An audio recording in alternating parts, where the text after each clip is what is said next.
Welcome back to the Matt Buff Show. Great to have you rolling along with us. Did the Idaho murder case finally get solved? Is the suspect the real deal? We know a lot of people go through houses in a college town. So, I mean, they didn't just pin this on a guy, did they? Or is this the real deal? Let's go to Dr. Carole Lieberman back on the Matt Buff Show, America's psychiatrist and host of the Dr. Carol's Couch on voiceamerica.com. Carole, great to have you back on the show. It's good to be back, Matt. Okay, well, we had you on the books for a while. We actually had you on the books before the suspect was nabbed, so we were going to talk about who the suspect might be. Yes, now they have a suspect nabbed, Carole, what do you think? What are your thoughts?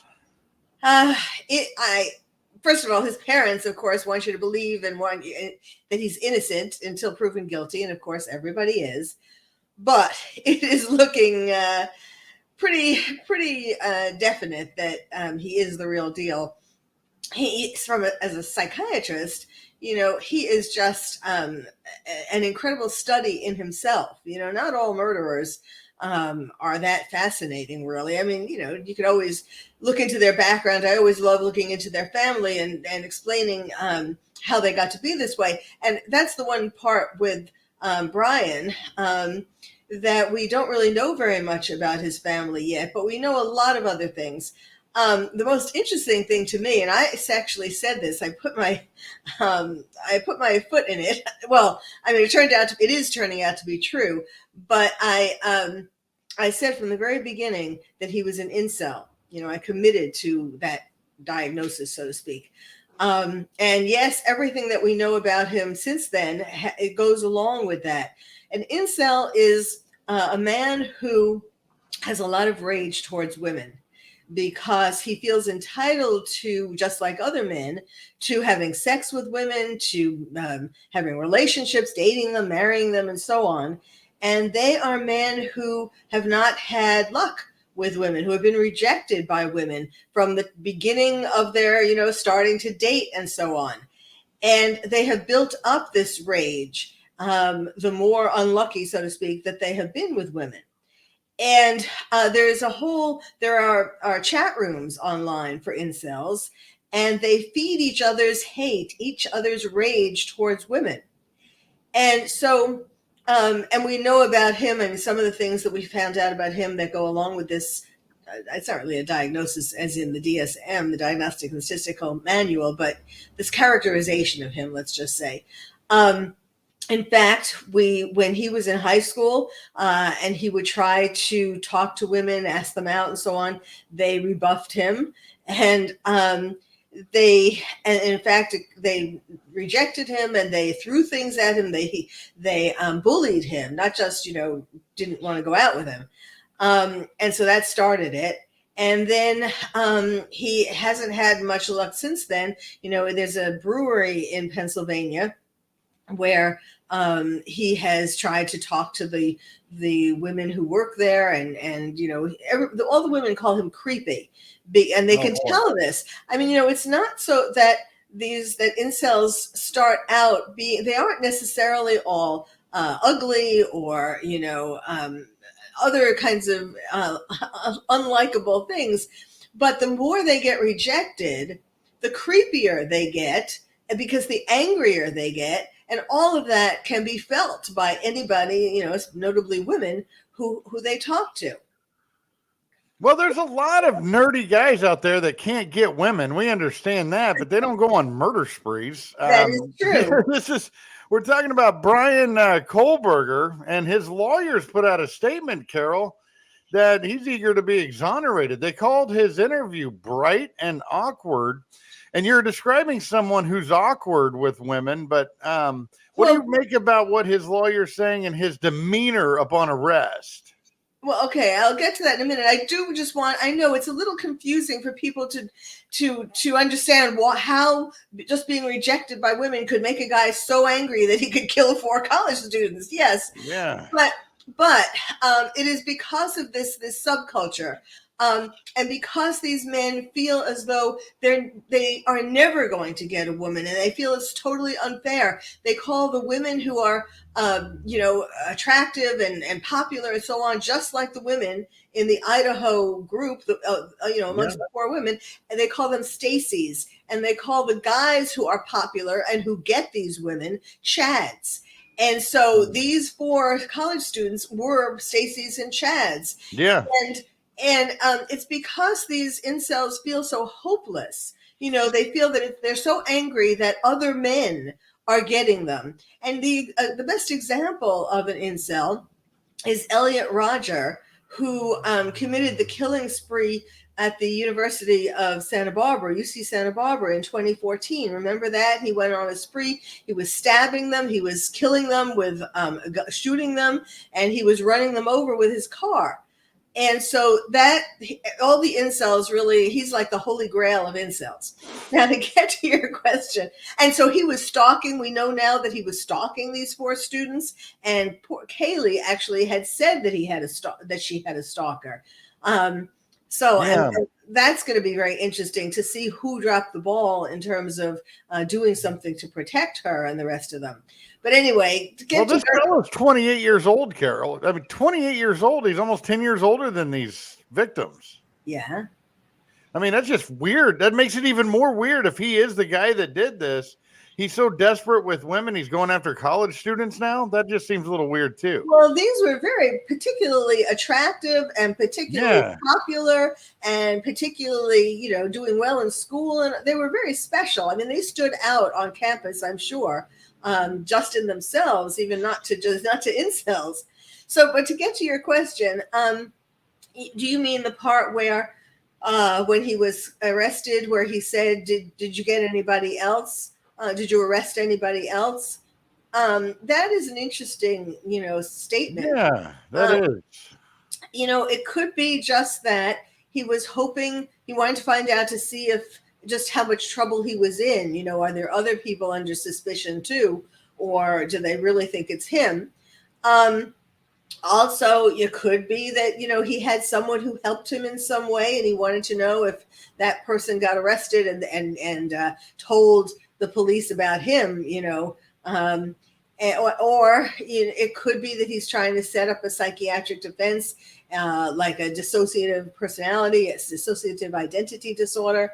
I don't know. It was very strange. And yes, and about his attorney saying that he wants to waive extradition. He wants to go back to Idaho and get this over with to prove his innocence. Well, I think that's a lot of bravado, because the attorney also said that he wants him to be tested, have psychological testing, and that would be primarily at the beginning now to see if he's fit to stand trial. And then, of course, if he is fit to stand trial, then to try to go for a not guilty by reason of insanity, if the first one doesn't work. So there's a lot more to come. But, one of the things that really interests me is the father coming across the country, flying to him to drive back to Pennsylvania with him in a white Hyundai Elantra. Yeah, the car in question. Yeah. Has the father really not heard anything about, the police looking for? I mean, I think everybody, unless they've been under a rock, knows that the police were looking for a white Hyundai Elantra. That's the smoking car in this situation. I mean, that's the car in question. I think that's a more viable evidence than even the DNA. I mean, it's just unbelievable that happened with that white Elantra. It's quite remarkable, and it's just insane how it took so long. What took so long here? Yes, that was really, really frustrating. Because I committed $1,000 to seed a reward fund. And I was in the process of setting up a website to give people a place to send in their tips for a reward. I know it took a very long time. And, of course, the police are saying they really knew earlier and they were just keeping it quiet, which I'm sure was true for at the end. But it still really seemed to take a long time. And that is a mystery for why. You look at this house, and in a world where there's cameras everywhere, this one just flew under the radar, and this guy was picked up in what, Pennsylvania? Is that where he has family in Pennsylvania? Is that what it is? Yes. Yes, they picked him up. He was in his parents' home when they arrested him at 3:00 in the morning. And the parents are so shocked and so on. That always kills me. The parents, they see through the lens of being parents. I mean, they're in such denial is really what it is. Just like what I was saying about the car, that the father didn't think to himself, maybe my son did it. He has a white Elantra, I mean, and why did he go across the country to pick up his son to go across back to Pennsylvania? Because he always wanted to do a cross country trip. I mean, or was there some kind of psychological, did Brian ask him to come to keep him company because, I don't know, because he was feeling anxious? Or it's really hard to understand why that would have been planned unless it did have something to do with the killing, that he was nervous or that the father suspected or something. Well, do you think they got the right guy? Do you think this is the guy? I think this is the guy. They wouldn't have announced it unless they were 98% sure, probably. Well, I mean, the DNA is pretty definite, and I think that's even more than the car because, although they probably have the license plate, but even the car, before they arrested him, I didn't really think that the car was, yes, that car had been seen right near the house in the middle of the night. So that was, certainly worth looking into, but it could have been, didn't have to have been the killer's car. It could have just been somebody there at that time for some other reason, visiting some other neighbor. So I didn't think that was a really strong lead. But apparently, when they tracked it, I don't think they would have arrested him just because he had the Elantra, unless they also had the license plate for sure. But I think with the DNA, that was a big, very significant. But absolutely. his studying criminology, psychology, and criminology, that is what Ted Bundy studied. Psychology and then law, not criminology, but law. He was studying law. And Ted Bundy studied in Washington. So it almost seems like Brian Koberger was copying Ted Bundy, except that Ted Bundy was a real ladies' man. And he didn't, he wasn't an incel. He was, at least he was more of a Chad, if you think about it. More of what? More of a Chad, because he was able to get women in the car. He was able to get that done. That's true. Yes. He was, I guess, more of just a sociopathic personality, charming, Charming might be the way to put it. Yeah. So this guy, we've seen this guy before, but this is quite remarkable. Not only how long it took, but just being in Idaho. These guys never run to Mexico anymore. They just run back to a place where they can be found. It's almost like they want to get caught. Well, I think he went back to his parents because that was a safe place. He wanted, he finished the semester. I mean, that's the thing too. He went back to school after committing the crime. He finished off his classes, the semester, and his work as a TA.